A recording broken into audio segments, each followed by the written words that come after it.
Assalamu alaikum wa rahmatullahi wa barakatuh. Alhamdulillahi rabbil alamin. Wassalatu wassalamu ala ashrafil anbiya'i wal mursalin wa ala alihi wa sahbihi ajma'in, amma ba'd. Watukufu wa Islam, tunamshukuru Allah subhanahu wa ta'ala aliyetujalia leo tukakutana tena katika kipindi chetu hiki. Mashaallah, namshukuru Allah, jambo la kumshukuru sana Allah subhanahu wa ta'ala. Leo inshallah ta'ala, Allah akijalia, naomba Allah atuwafikishe inshallah tuweze kuzungumzia mada ambayo tunataka kuzungumza leo inshallah ta'ala. Kuzungumzia mambo ya eda. Eda kwanza kisheria nini? Al-iddatu, eda kisheria ni muda ambao anagojelezea mwanamke, anagojelezea katika kujua, ili kwamba ajue kule kutakasika mfuko wake wa uzazi na mtoto.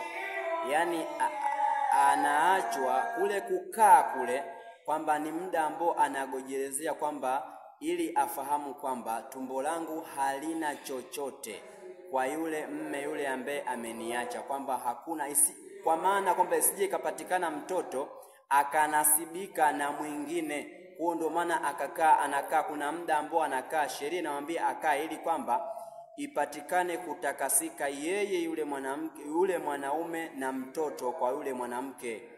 Lingine katika hiyo eda ni kwa ajili ya kufanya ibada. Eda kwa mwanamke kukaa ni ibada, na kwa ajili ya kuhuzunika kule kuachana na mme wake. Kwa eda kukaa ni kwa ajili ajue kwamba mfuko wake wa uzazi umeshatakasika na mtoto umeshatakasika na kiumbe ambao ni mtoto kwa yule mme wake aliyemwacha. Lingine ni kwa ajili ya kufanya ibada na kwa ajili ya kuhuzunika, kuwe unahuzunika kule kuacha na mme. Naona sasa eda ziko namna mbili, kuna eda ya kuachwa, kuna eda ya kufiwa. Sasa eda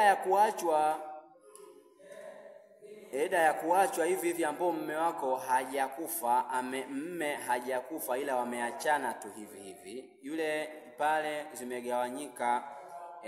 Kuna mwanamke ambao kaachwa, yeye anaingia kwenye siku, afu kuna mwanamke ambaye yeye kaachwa, yeye haingii kwenye siku, afu kuna mwanamke ambaye kaachwa hali ya kuwa ni mjamzito. Sasa hawa kila mtu ana eda yake ambao atakaa. Tunaanza mwanamke aliyeachwa ambao yeye anaingia kwenye siku, hana ujauzito, si mjamzito. Mwanamke ambaye kaachwa, yeye anaingia kwenye siku zake, yule mwanamke yeye atakaa qurui 3, yani tahara 3. Yani zile siku zake ambazo anaingia kwenye hivi, akiingia kwenye hivi basi anakaa zile siku za hivi, akitwaharika basi inaitwa qurui ya kwanza, hiyo tahara ya kwanza. Anaenda akiingia kwenye siku zake nyingine, ile ada ya pili tena ni ya pili hiyo. Anasubiri na mpaka ya 3, akishatwaharika ndo eda yake hapo imeshaisha huyo mwanamke. Ama yule mwanamke ambaye yeye haingii kwenye hivi, yeye ni yani amekauka, yeye haingii kwenye hivi, yeye eda yake atakaa miezi mitatu. Ama yule mwanamke yeye ambaye ana ujauzito, yeye eda yake mwisho wake ni kuzaa mimba. Yani ile mimba yake akishazaa tu ndio eda yake hapo ndio mwisho. Kwa hii hapa yeye ana uwezo wa kufidika kupata faida, afu yeye ana uwezo wa kuchelewa sana. Kwa sababu mwanamke ana uwezo wa kuacha nikaa ni mjamzito, afu kule kuwatakia kutengana na yule mwanaume kule kuachwa, kumbe yeye huenda ilikuwa takia kuachwa yeye, yani kule kuachwa tu ilikuwa bado wiki moja inatimia miezi 9. Kwa pale kule kuachwa akishazaa tu tayari, hata haijalishi ni siku 3 au haijalishi ni wiki moja, tayari hapo eda yake imeshakwisha. Na huenda labda ana uwezo wa kuwa ameachwa afu kaachwa takia ile siku, yani kaachwa huenda ikawa ni mwezi wa kwanza, kwa atasubiri mpaka miezi 9 ndo mwanamke, yani mwisho wake ni kuzaa mimba. Ndo eda ya mwanamke aliyekuwa na ujauzito. Ama mwanamke ambaye yeye kaachwa kwa ajili ya kufiwa, eda ya kufiwa, mwanamke atakaa miezi 4 na siku 10. Atakaa miezi 4 na siku 10. atakaa miezi 4 na siku 10. mwanamke aina hiyo.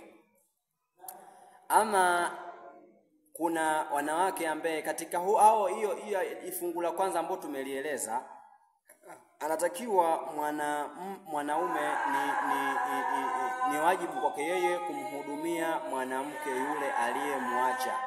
Ikiwa kama ni talaka ile, kuna talaka ile rajia, ambapo talaka ile ya kwanza, kuna ya pili. Sasa inatakiwa mhudumie mwanamke, afu asimtoe mwanaume mke nyumbani, wala mwanamke asitoke nyumbani pale alipoacha. Mwanaume ndio atafute sehemu ya kukaa pale, amweke pale, amtafutie makazi, au ampe hata sehemu nyingine tu katika pale, asije akae, lakini anamwambia asitoke nyumbani pale, wala mwanaume asimtoe, wala mwanamke asitoke, akae pale mpaka aida kuisha. Yeye amhudumie kila kitu, chakula ampe, amfanyie katika yale yote ambayo, kwa sababu yale yote ambayo ni wajibu kwake yeye kumfanyia mke wake, kwa sababu yule bado anasabika ni mke wake.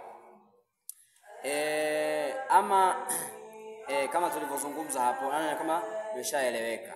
Sasa hapo atamfanyia hivyo, haijalishi kwamba mwanamke huyo labda yule mwanamke aliyeachwa, yule mwanamke mwenye ambao labda kaachwa hali ya kuwa labda hana ujauzito, kwa mtu kufika mbona hana ujauzito sasa mpaka akae nini? Sheria iko pale. Mwanamke aliyeachwa akiwa kama ni mwenye kuingia kwenye siku, basi yeye ni muda huo ambao tumeuzungumza. Yule ambaye haingii kwenye siku, afu vile ni muda wake huo ambao tumeuzungumza. Na yule ambaye ni miezi yake 4 na siku 10, ni huyo ambao kafiwa na mume wake, atakaa eda kwa muda huo insha Allahu taala. Kwa hiyo hapo naona kama nimefahamika. Ikiwa kama hujafahamu vizuri, unaweza kuacha komenti zako hapo insha Allahu taala, ili tufahamiane vizuri insha Allahu taala. Billahi tawfiq, wassalamu alaikum warahmatullahi wabarakatuh.